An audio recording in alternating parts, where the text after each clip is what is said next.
Ay, naku, anong liit na donut? Oh, grabe. At may normal na donut ako. Magugulat kayo? Meron akong malaking donut. Wow! Paano mo kinain yan? Oh!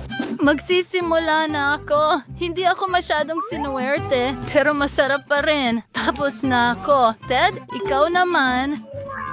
Siyempre. Donuts. Tingnan mo ang kaya kong gawin. Oh, tapos na ako. Annie, ikaw naman. Oh, siyempre. Saan ako magsisimula? Ang bigat ng donut na ito. Oo, may naisip ako. Mayroon akong pulbos. Nasa akin na ngayon. Ilalagay ko ito sa aking mga kamay at tatanggalin ang donut na ito. Magtatagumpay ako. Walang makakapigil sa akin.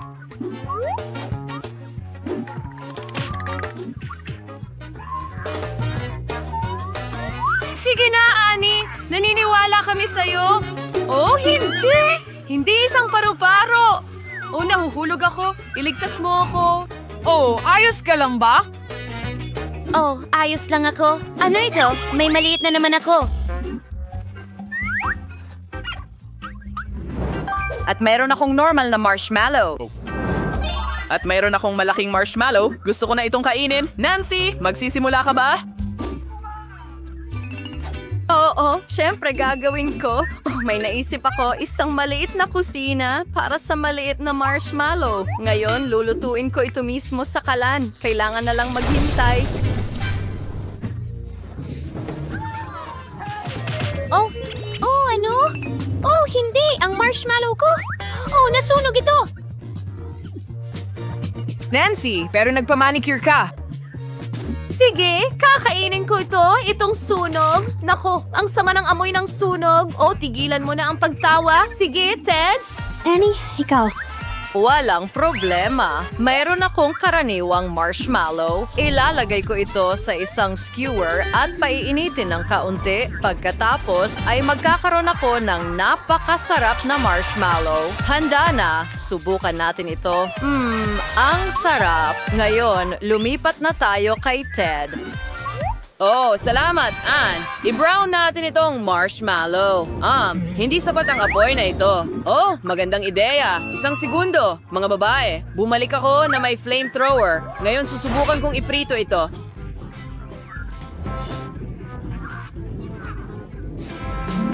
Halika dito, marshmallow. Mas mabuti na. Tapos na. Subukan natin ito. Napakasarap nito! Ang galing, mga babae! Huwag kayong magselos! Siguradong suswertihin kayo sa susunod! Oh! Mga babae, ang astig niyan. Ang pinakamaliit na popcorn sa buhay ko. Iyan ang naiintindihan ko. Wow! Oh, isang malaking balde ng popcorn. Sa wakas, sinuwerte ako. Wow, Nancy! Well, may super liit akong balde, kaya magsimula tayo sa akin. Pero may naisip akong napakagandang ideya. Meron akong basurahan na magpapalaki ng kahit anong gusto ko. Hooray! Ano? Bakit hindi ito gumana? Siguradong walang kwentang makina. Sige, kakainin ko na lang ito ng ganito. Masarap, pero kulang.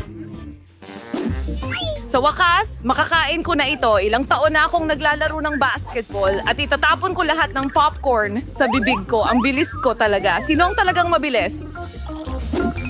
Oh, natapos na ba agad? Oh, sige na. Sige, Nancy.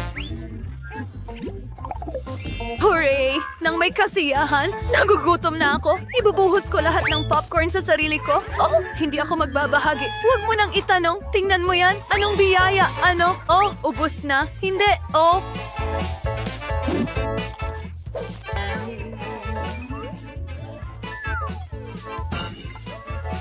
Nancy, buhay ka pa ba? Oh, hindi ako makalabas!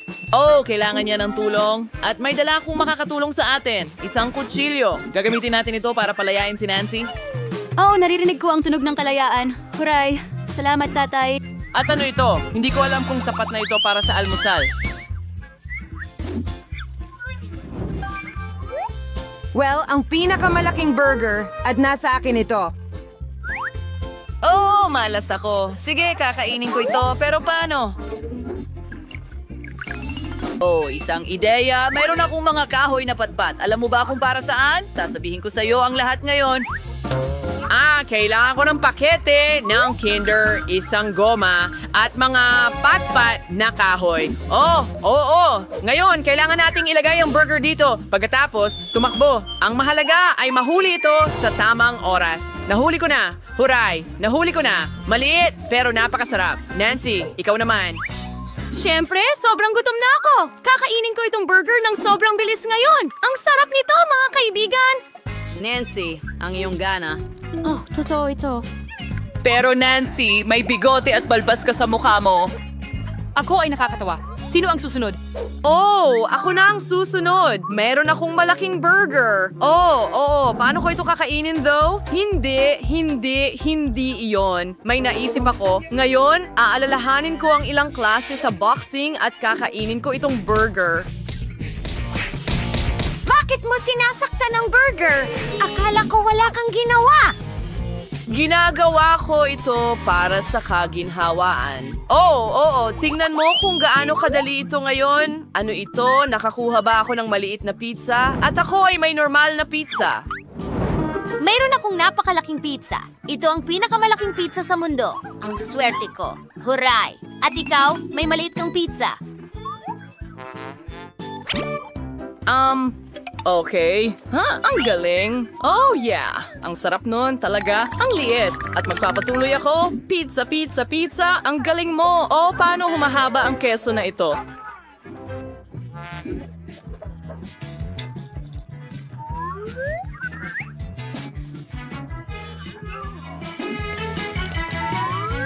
Tumutulo ang laway ko pero masarap pa rin. Kakain ako ng pizza habang buhay. Oh. Tama na. Ibalik mo, Annie.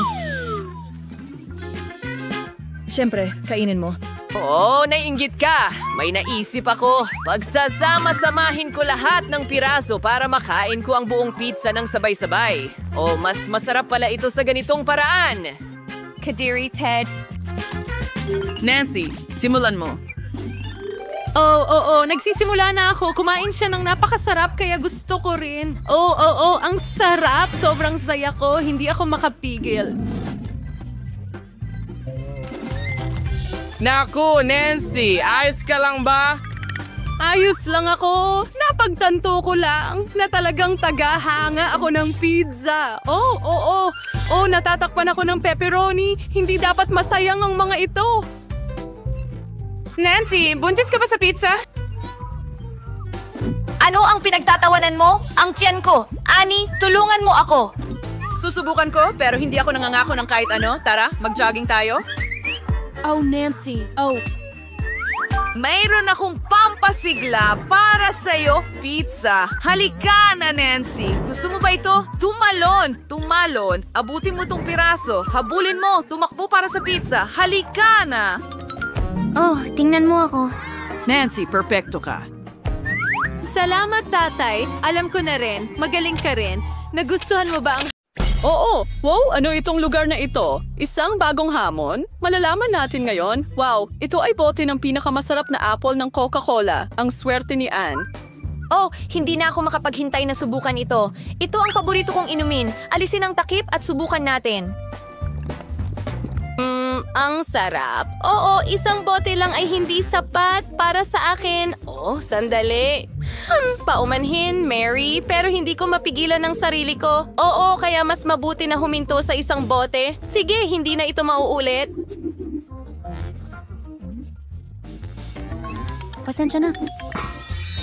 Wow! Si Mary ay nakakuha rin ng Coke, pero napakaiba nito. Parang gintong cola. Wow! Ngayon, tingnan natin kung ano ang itinatago ng magandang gintong bote na ito. Wow! Nakikita mo ba ang kulay na ito? Talagang ginto ang cola na ito. Hindi na makapaghintay na tikman ang napakagandang inumin na ito. Anong kamangha-manghang lasa? Oo, hindi nakakapanghinayang magbigay ng kayamanan para sa bote ng ganitong inumin. Ang Coke na ito ay naging ginto ang dila ko. Wow. Ang kumukulo ang tiyan ko. Pasensya na, Ann, pero hindi ko rin mapigilan ang sarili ko. Ano? Wow, tingnan mo lang ang mukha ni Anne. Puno ito ng mansa ng gintong cola. O Anne, isa kang tunay na prinsesa. Naghihintay na lang tayo sa ating gintong prinsipe. Hoy! Handa ka na ba? Ano ang nariyan? Wow, ang gaganda at nakakatakam na mga rolyo. Hoy, sa totoo lang akin ito at hindi ko balak na ibahagi ito. Kaya, subukan natin ang una. Dahan-dahan, huwag magmadali. Oh, ang sarap nito. Oh, siguradong hindi ka titigil sa isang roll lang dito. Maari mo bang... Ann, may sarili kang ulam. Huwag mo akong pigilan sa pag-enjoy ng masarap kong mga roll. O may natira pang sarsa. Iyan ang kailangan mo. Halika na. Ano ito? Itong pipino? Seryoso? Sige. Sige.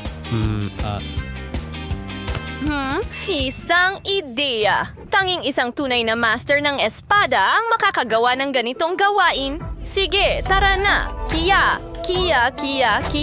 Tapos na ang trabaho ko dito.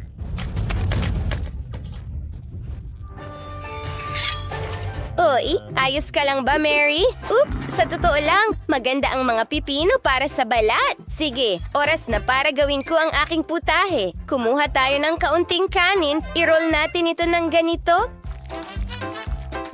Nagiging maganda ang mga roll. Subukan natin ngayon. Hindi naman masama. Oo, sa tingin ko, kakainin ko ang bawat piraso. Huwag hayaang masiyang ang ganitong kagandang putahe. Ang astig ng espada. Siguro naging samurai ako sa nakaraang buhay. Oops! Pasensya na. Sa tingin ko medyo nasobrahan ko ang lakas ko. Pero talagang mabuti ito para sa'yo. Talaga. Oh, hindi. Okay, hindi. Mag-iisip tayo ng paraan. Huwag kang umiyak. Heto ang pandikit, sa totoo lang. Okay, perfecto. Hooray. Ano ang naghihintay sa ating mga bayani sa bagong hamon? Mukhang si Mary ang magsisimula ngayon? Wow, tingnan mo lang itong napakagandang gintong popcorn. Ang lasa at hitsura ay perfecto. Pasensya na, Anne, pero hindi ibabahagi ni Mary ang ganitong kasarap na bagay. Kuya, isa pa mga fingers so many yung feron ka. Sit ay isang pakete ng popcorn. Pero nasaan ang popcorn mismo? Siguro nasa loob ito kung saan. Ano? Hintayin? Talaga? May ilalim ba talaga ang pakete na ito? Ano? Ang kakaiba nito, may ilang butil ng mais sa pakete, pero hindi ito popcorn. Bueno, maaari mo namang subukan. Tingnan natin. Aray! Ang tigas nila. Hindi ito ang delicacy na pinangarap ni Anne. Wow, mukhang may magandang ideya si Anne. Siyempre, sa tulong ng pangkulot, maaari mong initin ang mga butil ng mais at gawing popcorn. Masarap? Gayunpaman, para makakuha ng popcorn sa ganitong paraan, kailangan mong magtrabaho ng husto. Ilagay mo ang ilang butil ng mais sa isang curling iron. Wow, parang may magic. Hindi ka panipaniwala.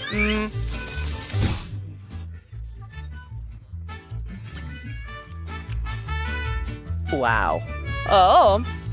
Mukhang impressed din si Mary sa life hack ni Anne. Nagpa siya ang mga babae na magpalitan. Bakit hindi?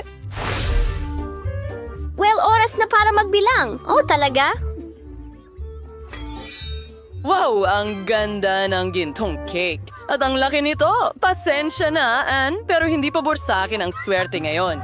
Putulin na natin ang isang piraso ngayon. Talagang napakasarap. At ang lahat ng malaking, masarap na cake na ito ay akin lang. Well, ang unang piraso ay nakakain na. At ito pa lang ang simula. Wow! Ang daming iba't ibang lasa sa bibig ko!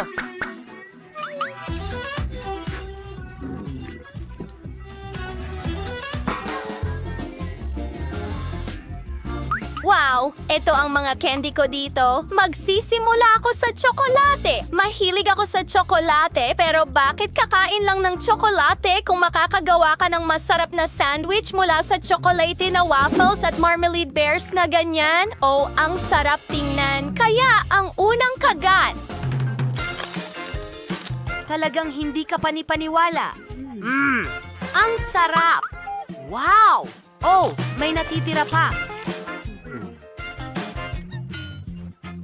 Ara na, mga babae. Sandali, hindi. Ano, ito ba ay isang gintong burger? Parang gawa ito ng buo sa ginto. Ang ganda nito ay nakakapanghinayang. Kahit na mukhang hindi ganun ang iniisip ni Anne. Paano naman si Mary? Biro ba ito? Hindi mo nga ito matatawag na sandwich. Mukhang may ideya si Mary.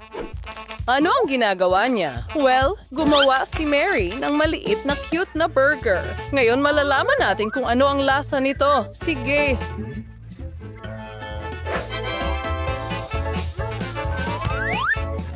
Mukhang maganda ito. Habang kumakain si Mary ng kanyang mga burger, titikman ko ang tunay na delicacy. Oh, ang laki at juicy na burger. Nakakabaliw. Oo, pwede mong kainin ang burger na ito buong araw. Oh, mukhang ang gintong burger ay pininturahan ng matarik na ginto. Gayunpaman, hindi ito malaking bayad para sa isang kamangha-manghang tanghalian. Mukhang may natira pang mga mumo si Mary mula sa kanyang mini burger. Bakit itatapon ang masarap na bagay na ito?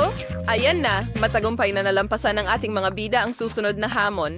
Magaling na trabaho, mga babae. Well, maglaro ba tayo? Ha? Nanalo ako? Ako ang mauuna. Wow, Baskin-Robbins ang paborito kong ice cream. Isang buong balde at para sa akin iyon. Oo, ito na ang pinakamagandang araw ng buhay ko. Subukan ang unang kutsara. Oh, ang lasa ay talagang napakasarap. Pakiramdam ko kaya kong ubusin ang balde na ito agad. Hoy, bakit ka nakaupo dyan, Anne? Buksan mo na. Sige, tingnan natin. Wow, wala akong ideya kung ano ito, pero mukhang napakaganda. Sana naman ay nakakain ito. Subukan natin. Masarap. Mukhang napakaswerte ng dalawang bayani sa pagkakataong ito. Tinatangkilik ni Anne ang kanyang masarap na gintong sorbetes at si Mary naman ay kumakain ng paborito niyang Baskin-Robbins. Gayunpaman, mayroon pang mas maraming sorbetes si Mary. Ang sarap pero, wala nang natira.